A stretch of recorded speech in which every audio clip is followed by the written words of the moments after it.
Seja bem-vindo, querido. Muito bom. Obrigado, Conde. Obrigado. Bom dia a você, bom dia a todas as pessoas que estão nos assistindo. E realmente, literalmente, o mundo está em chamas, né? Como a chamada do programa hoje. Está Aliás, tem quente a coisa. a questão do calor também, nova onda de calor aqui.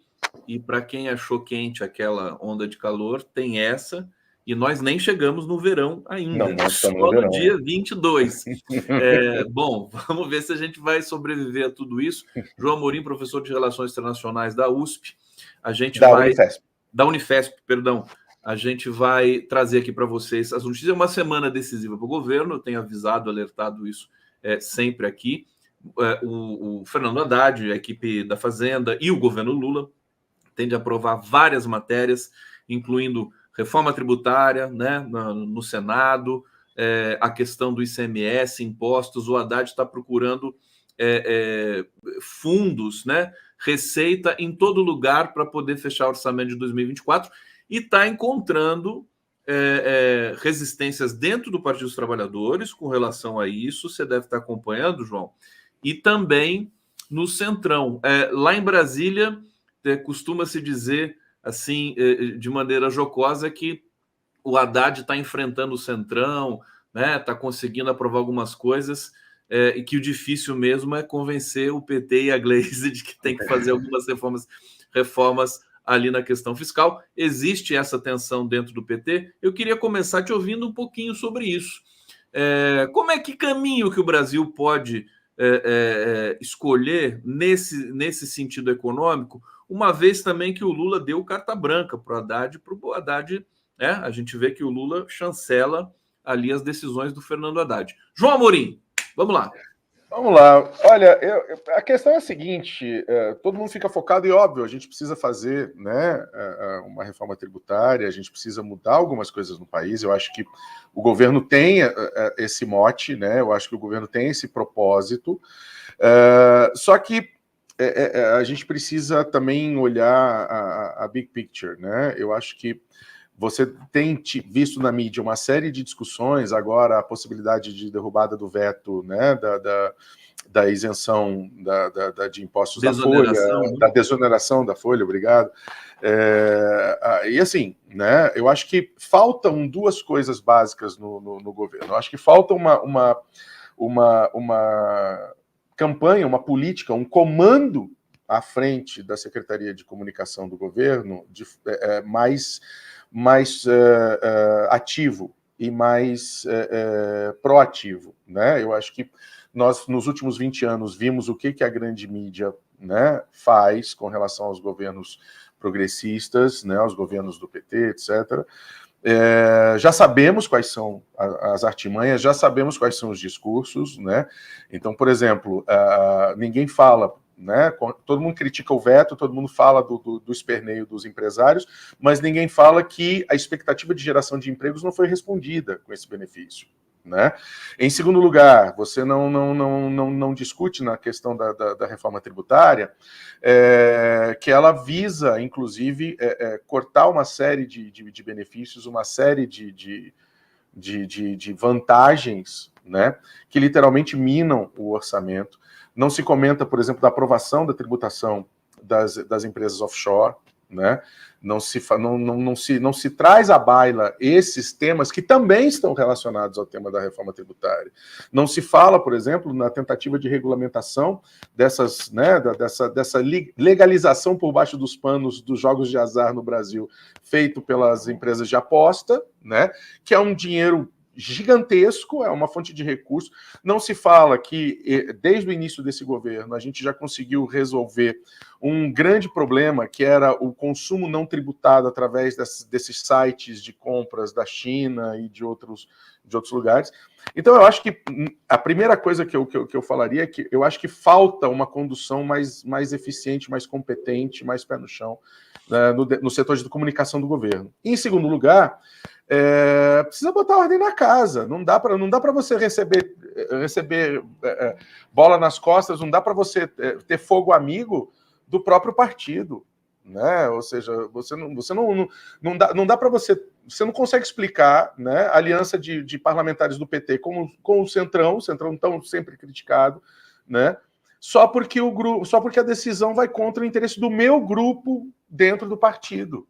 Deixa eu aproveitar, né, até pegando o seu gancho, que é o seguinte: divergência, ótimo, é bom que tenha claro, dissento. saudável. Hoje a Gleisi escreveu um tweet interessante, né, valorizando a questão de divergência e tudo mais. Só que tem um limite, né? Não pode ser, claro. não pode ser, não pode ser sabotador. Não pode ser sabotador, né? Então, assim, você tem um tema crucial que, se for mal conduzido, pode agravar. Se a reforma tributária for mal feita e mal gerida, né, isso vai certamente se voltar contra essa administração. Né? É a primeira vez que se propõe efetivamente e se consegue tirar do papel de modo concreto uma reforma tributária, uma alteração nesse manicômio tributário, para usar uma expressão que o próprio Haddad usa, né? Esse manicômio tributário que é o Brasil, o que afasta investimentos sérios e só atrai investimentos especulativos, né? Na sua grande maioria. Então, eu acho que assim, já agora no início, eu acho que o governo precisa definir qual é a persona que ele está usando. Porque não só na questão tributária, na questão fiscal, na questão de orçamento, mas em outros pontos, você não pode mais ficar andando em cima do muro tentando contemporizar ou tentando convergir interesses totalmente divergentes. Não, acho que você está colocando a questão importante mesmo, que é a questão da comunicação, da unidade, do recado que o governo passa, porque está começando a fritar a cabeça da militância. A militância claro! Eu tenho percebido, sobretudo nos bate-papos dos eventos que eu realizo aqui no YouTube e tudo mais, uma tensão grande, né, nessa questão interna do PT. Virou a polarização mais dramática do país. O bolsonarismo até ficou de lado. Eu tenho uma tese aqui muito engraçada, eu quero dividir com você, que é o seguinte: quando o Centrão, percebendo que o PT, a Gleisi, está indo para cima do Haddad com essa intensidade, eles aprovam a matéria. Eles vão aprovar. Né? Porque eles têm uma bronca do PT, né? Pode ser até uma estratégia, né? E é isso. E assim, sabe, é óbvio que tem que defender o povo, né? É óbvio que tem que investir no social. É que eu não acho que é incompatível. É que o Haddad não é de forma alguma. Não, de forma alguma. E o Haddad, na função da sua pasta, ele tem que ver de forma pragmática, sim. Até porque você não faz política social sem dinheiro, né? E a gente critica esse racha interno, essa briga interna, ou vamos dizer assim, a publicização da briga interna, né? Eu sou daqueles que roupa suja se lava em casa, né? Ou seja, você resolve as questões internas internamente, né? Eles estão brigando publicamente, né? Publicamente, estão expondo, ou seja, a gente está discutindo de que cor a gente vai pintar a parede da sala, né? Brincando de forma jocosa, a gente está discutindo de que cor a gente vai pintar a parede da sala e fazendo isso no meio da rua, né? Agora, o social é importante? Claro que é, né? Ninguém duvida disso, ninguém é contrário a isso. Mas para fazer o social, primeiro você precisa ter recursos, você precisa organizar o orçamento, esse orçamento que está retalhado numa série de setores, esse orçamento que tem uma grande torneira aberta de recursos, que é o antigo orçamento secreto, que agora estão tentando transformar em emendas obrigatórias, né? Ou seja, emendas PIX, exato. Ou seja, o parlamento é quem controla a maior parte do orçamento, ou seja, o executivo não controla a maior parte do orçamento, isso é uma incongruência. Agora, nós não podemos esquecer também, né, que esse governo é um governo do país, né? Sim. Essa simplificação faz contando apenas, né, com a pequena bancada do PT. Esse governo foi eleito com uma frente ampla de partidos. Você precisa, óbvio, sem entregar, né, sem entregar os dedos juntos com os anéis, né? Você precisa negociar. Você tem uma frente ampla para negociar, né? Até porque nesse ponto, a extrema-direita foi muito melhor organizada do que o campo progressista. Ela conseguiu maioria nas duas casas do parlamento. Isso é um fato. Democracia tem dessas coisas, né? Se a gente defende tanta democracia... Isso aí é histórico, né? Acho que a esquerda nunca teve maioria. Nunca teve bancada majoritária, etc. E assim, os avanços que os governos do PT conseguiram implementar foram feitos na base dessa contemporização da conversa, né? Então, assim, fala, diga. Não, eu só quero desembaraçar aqui. Eu acho que é melhor você concluir, porque eu vou querer trazer outros temas para a gente. Não, eu acho que é isso. Eu acho que primeiro, o governo, né? Falando o governo precisa decidir qual é a sua persona, ou seja, qual é o chapéu que ele vai usar, porque não dá para você fazer políticas públicas, né, satanizando o mercado ou colocando todo e qualquer parte do mercado como ruim, como culpado. Né? Eu acho que o governo tem uma posição muito positiva no combate a esses privilégios, trazendo esses privilegiados, né? As offshore, as apostas, os setores que se beneficiaram de subsídios públicos, mas não deram contrapartida social, para dentro do orçamento. Isso é fundamental. Agora, não dá também para você ficar fazendo de manhã um discurso, né, pró-societate e à tarde um discurso contrário. João, isso pode. Você percebe muito claramente o seguinte, né? Vamos ser honestos aqui. O Haddad está preocupado com o país, com a economia. Sim. Está bancando isso, está pagando o preço por isso. E que é a pasta dele está preocupado com as eleições. Né? Vamos combinar o seguinte, mas tem que se preocupar mesmo com as eleições. Porque a função partidária é essa, porque a função do partido é essa. Agora, essa disputa está começando a extrapolar a ponto de poder prejudicar o PT nas eleições. Sim. E assim, eu diria como os junguianos poderiam dizer, né? O governo precisa definir o seu arquétipo, né? Qual que é o arquétipo desse governo nessa questão? Quer dizer, e outra coisa, quer ver? Deixa eu trazer aqui comentários. Tem gente que apoia o Haddad também. não é possível. José Manuel Martins, o Haddad está certo. E a Ivete Oliveira está dizendo: Haddad tem que entender que o presidente é o Lula e deve seguir seu norte. Ô Ivete, é o Lula que está... A política econômica é do Lula. É do Lula, o Haddad é funcionário do Lula. O Lula que está bancando a política econômica do Haddad.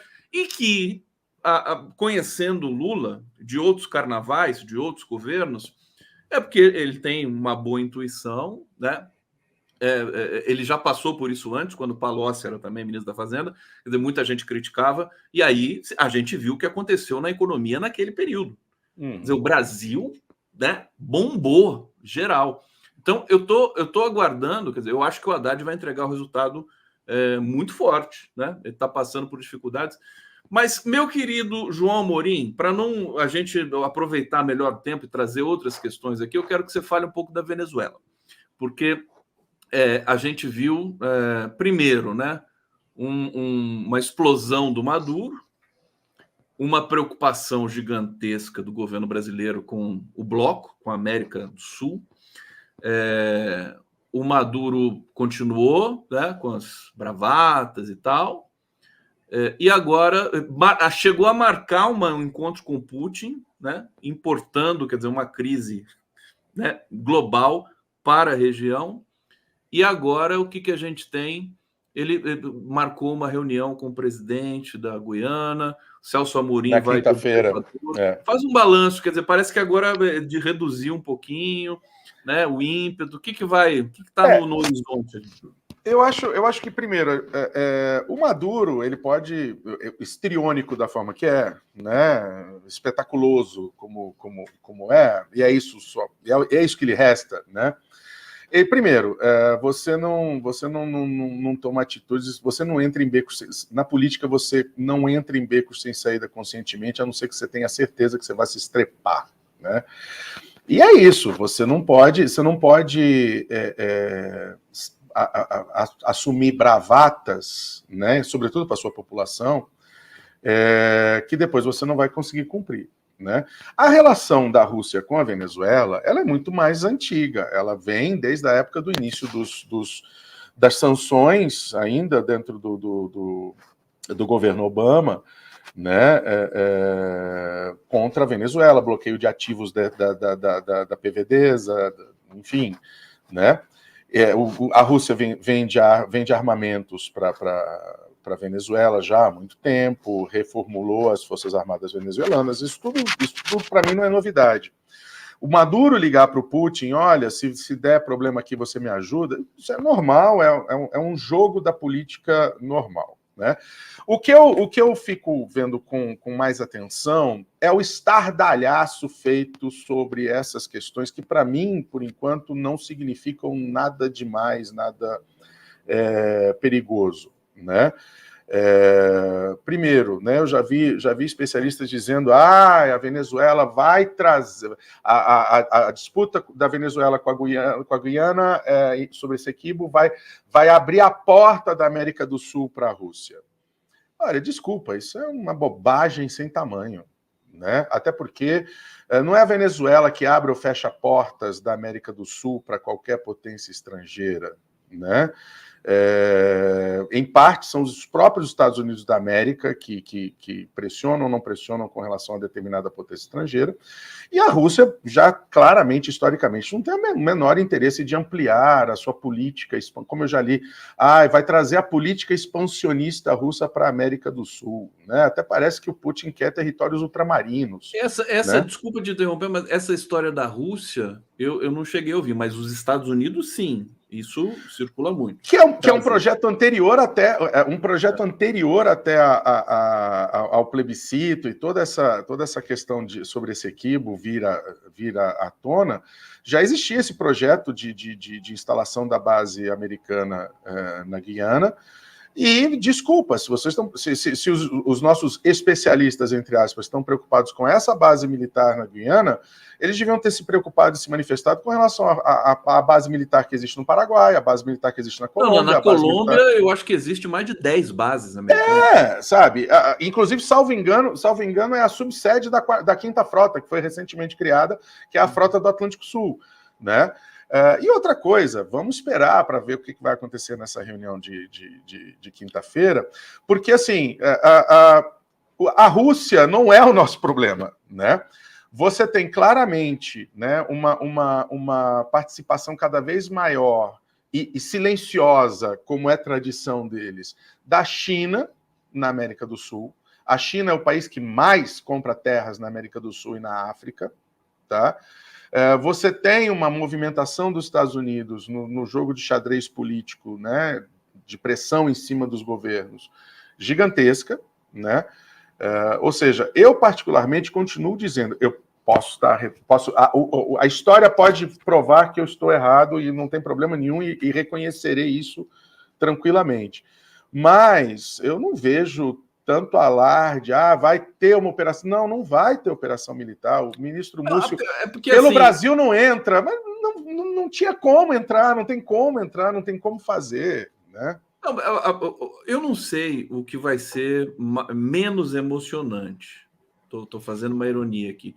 A reunião do Maduro com o presidente da Guiana ou a sabatina do Dino com o Gonê. Sim, vai ser uma competição dura. Uma competição dura. Aliás, uma coisa está marcada para amanhã, que é a sabatina do Dino e Gonê. Preparem a cerveja, a pipoca, né? Sim.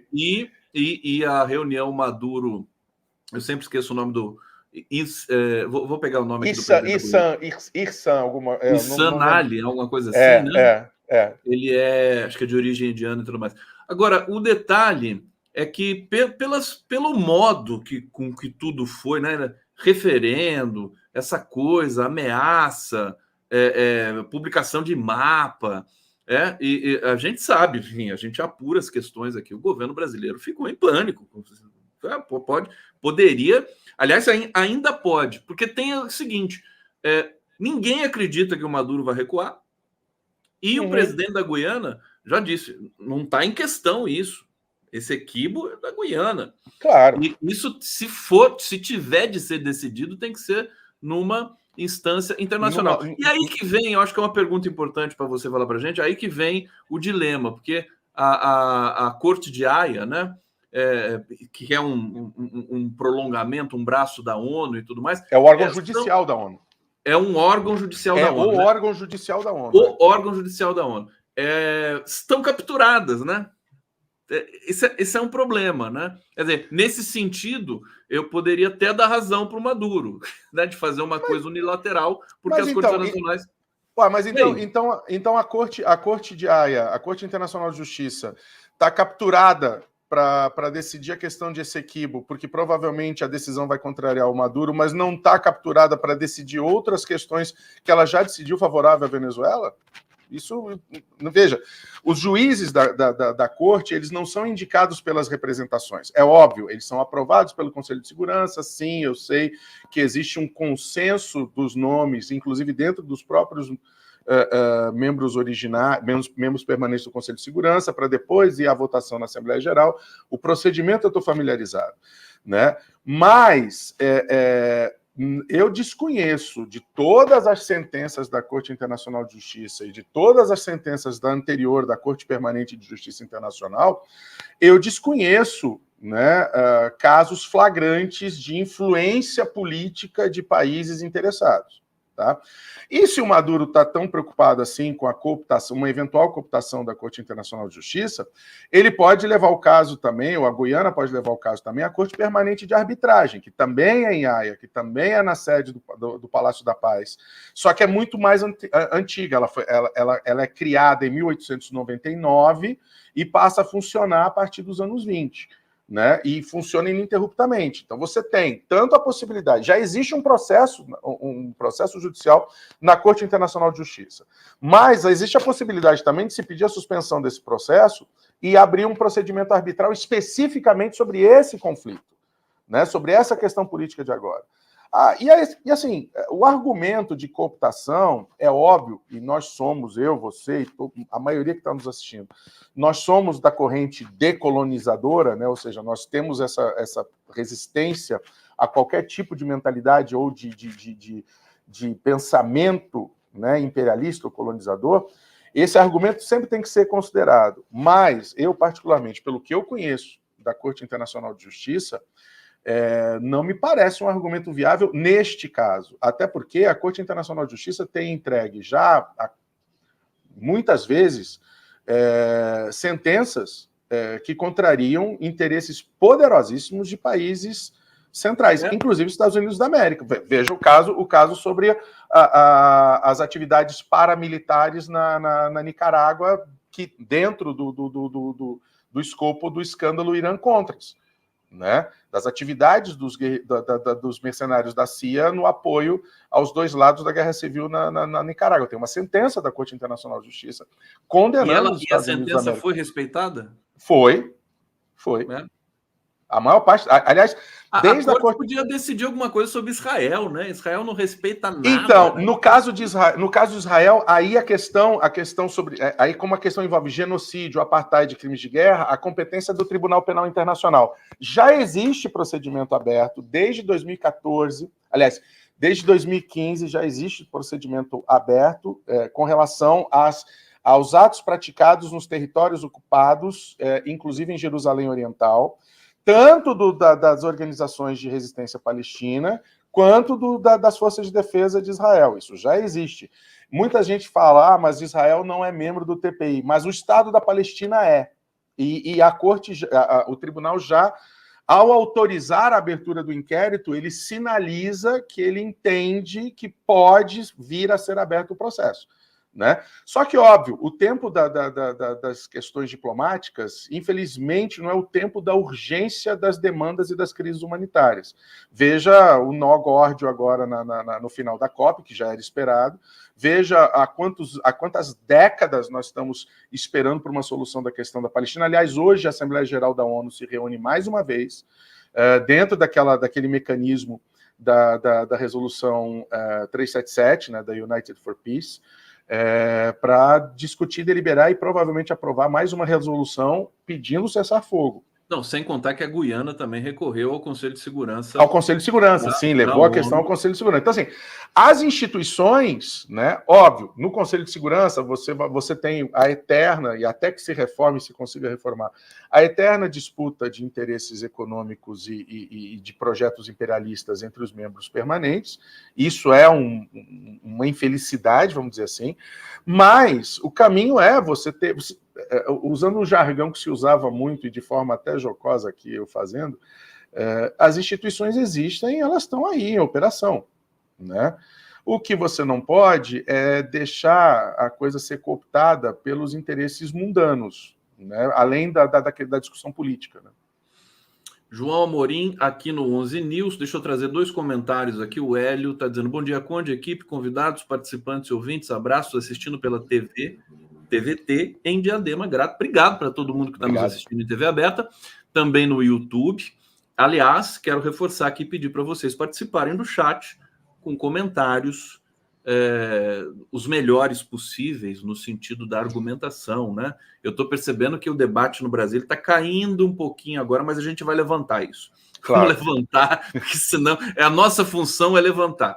E aqui Exato. O coletivo sempre foi muito qualificado. Agora, só para não perder a viagem, a Isadora diz o seguinte aqui, né? Conde, você não pode analisar Maduro porque você... discriminação de forma preconceituosa Maduro. Está dizendo que eu discrimino de forma preconceituosa. Imagina, o Maduro é uma pessoa tão correta, tão... Não, uma pessoa centrada, né? Uma pessoa que... assim, querido, um fofo, né? Um fofo, um fofo. Ô, Amorim, dá até para fazer aquele coraçãozinho para ele.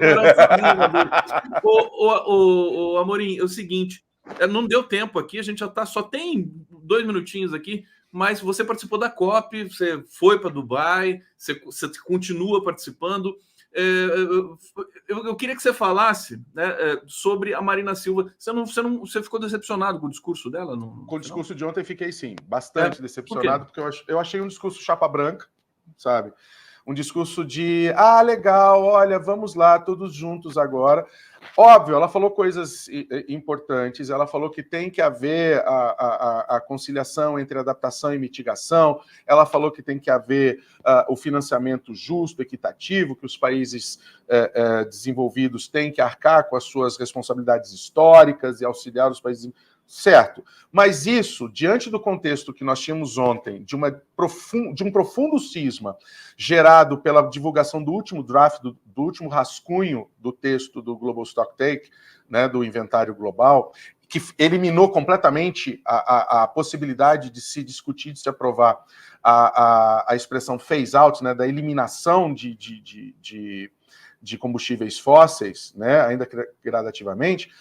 Isso, dentro desse contexto, o discurso foi mais do mesmo, ou seja, se você pegar discursos da ministra Marina antes da COP aqui no Brasil, na preparação para a COP, ela já falava aquilo.